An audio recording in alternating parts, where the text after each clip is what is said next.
सर्वजनसङ्घ सद्यो निर्वाण दीक्षा व्ययापवर्गवर्ष विश्राण जीमूत परमत कलभकेसरी शैव सिद्धान्त स्थापनाचार्य श्रीराजाधिराज पाण्ड्य महाराज गुरु क्षपण शाक्यादि महान्धकार निवारण ज्ञान भानु वीक्षणानर्हार्हध्वजोच्छेदन पूर्वक श्रीमद्वृषभध्वज स्थापक शैव समयकर्त्रे सर्वज्ञपीठारूढ श्रीजगद्गुरु श्रीज्ञानसम्बन्ध देशिक स्वामि वागीश सुन्दर माणिक्यवाचक स्वामिनाम् अवतारभूत श्रीज्ञानसम्बन्ध स्वामि पुनरुद्धृत श्यामलापीठ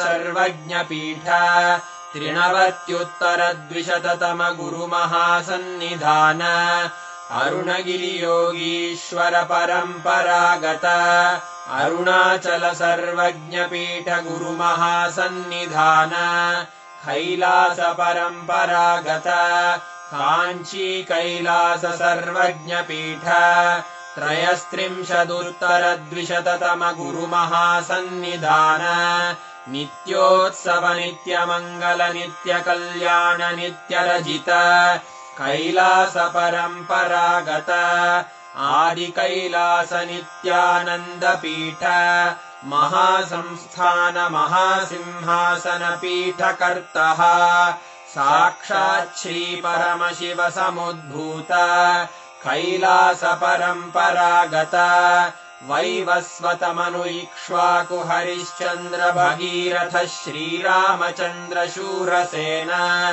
इत्यादि अनवच्छिन्न सार्वभौम चक्रवर्ति परम्परागत चतुष्षष्टि योगिनी मण्डित चतुष्षष्टि सम्प्रदाय प्रवर्तक मनुधर्मशासन सूर्यवंश प्राप्त सर्वज्ञपीठ सुराङ्गि साम्राज्य मूर्धाभिषिक्त चूडामणे साक्षात् श्रीपरमशिव समुद्भूत कपिल महागुरु पुनरुद्धृत महानिर्वाणिपीठ अष्टोत्तरसहस्र श्रीमहामण्डलेश्वर साक्षात् श्रीपरमशिव सिंहासनाभिषिक्त समस्तगणनायक श्रीमहागणपति समारम्भ अनवच्छिन्न पीठाधीश्वर गुरुपरम्परा प्राप्त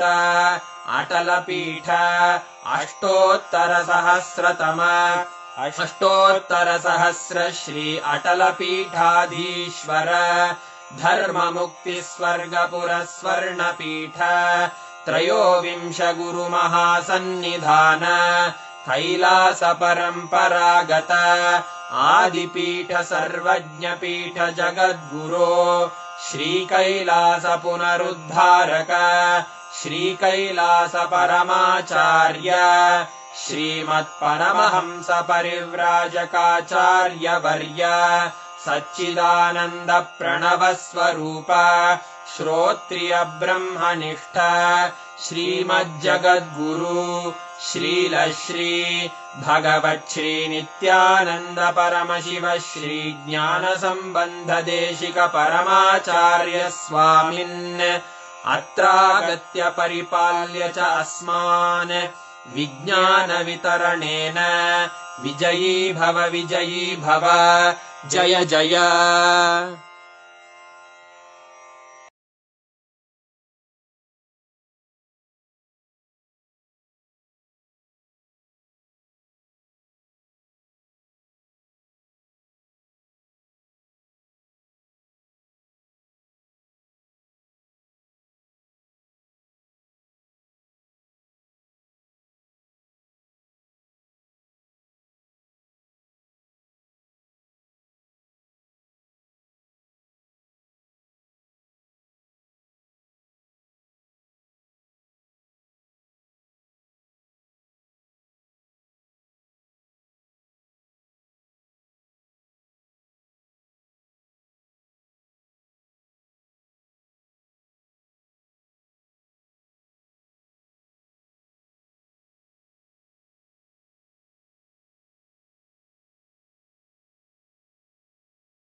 Swamiji revealed to all of us the ultimate sacred secrets of the Brahmanda, manifesting precisely in the Pindanda at the same time, simultaneously, spontaneously, synergetically to all of us. Wow, what an amazing satsang. Swamiji elaborately revealed to us all about how how we all manifest the various different kala, whether how we do the srishti, sthiti, how during the bhoga kala, he is the bhoga, he is the bhokta, and he manifests. He, he is the pleasure, he is the object of the pleasure, and he is the enjoyer of the pleasure, all the three. Today, all of us have been showered with such a beautiful darshan on this auspicious occasion of the Vijayadashami celebration. So beautifully, Swamiji also blessed, giving us the essence through three verses. The verse from Makutagama, the verse from Karanagama, and the verse from Ishavasya Upanishad. What a blessing. How was it for all of you? How did each of you enjoy this beautiful satsang, darshan, and the Kalabhairava darshan? How was it for each of you? Can I request all the participants to please post here?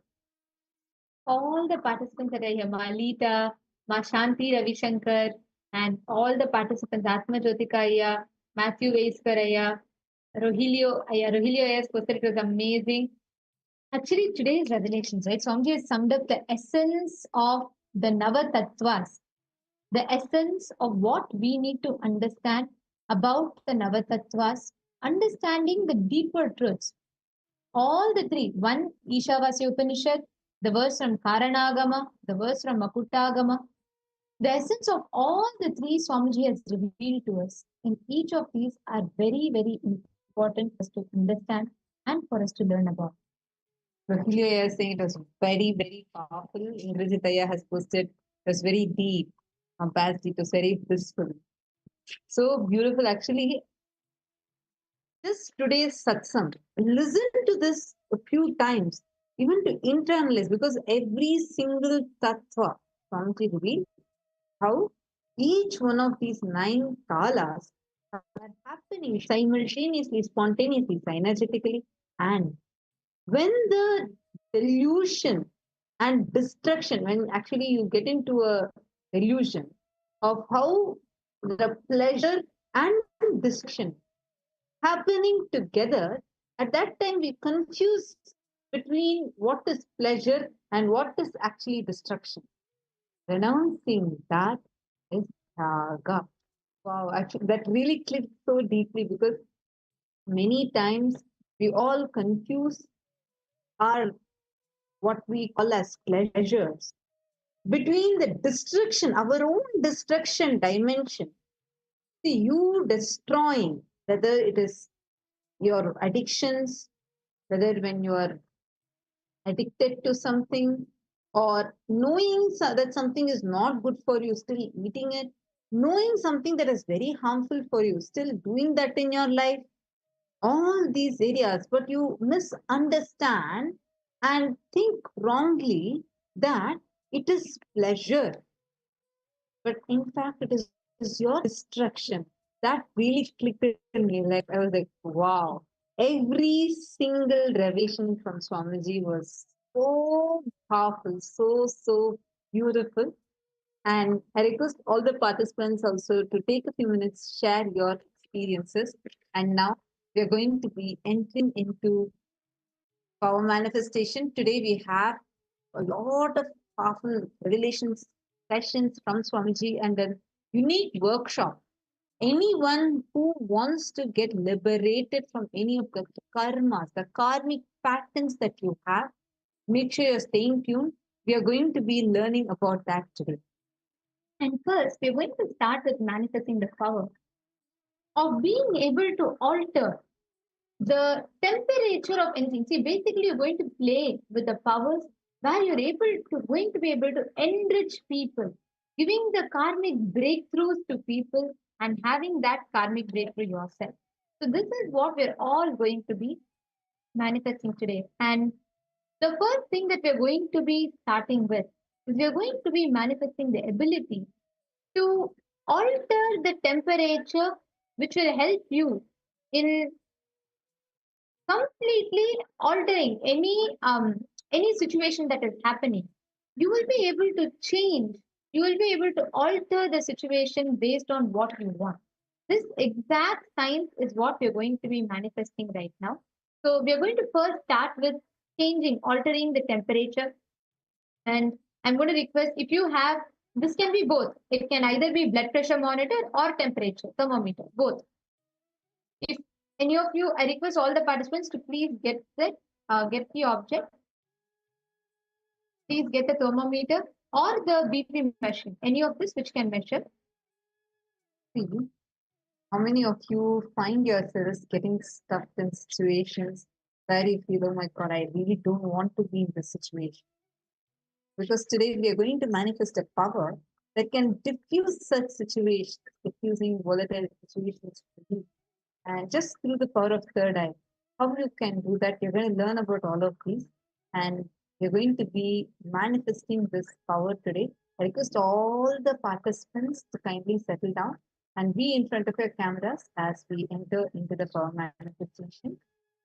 So what we're going to do now is, I'm going to request all the participants, if you do not have a thermometer, please feel free to bring a blood pressure monitor, such that you should be able to play with either the blood pressure or the temperature.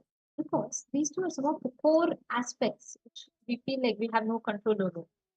But your ability to sit in that stillness inside you, you will be able to, when you're able to fine tune your thought currents with that, you will be able to manifest this power. I request all the participants to please take a minute, measure the temperature. You can bring a cup of water, coffee, tea, anything, any liquid you can bring. One important thing, please remember, is please make sure that you're keeping the, when you're keeping the temperature, make sure that it should not be somewhere where it is adding more heat. No external sources should affect or alter the temperature.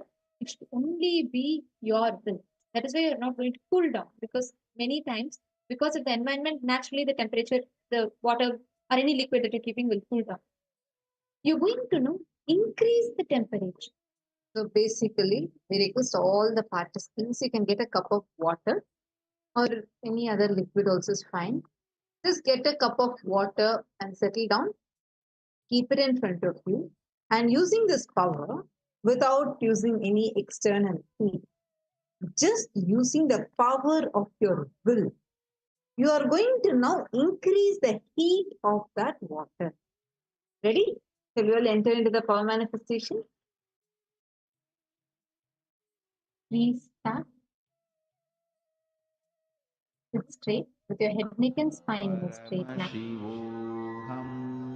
Chant the Mahavakya. Om Nithyananda Paramashivoham. Om Nithyananda Paramashivoham. Om Nithyananda Paramashivoham. Om Nithyananda Paramashivoham.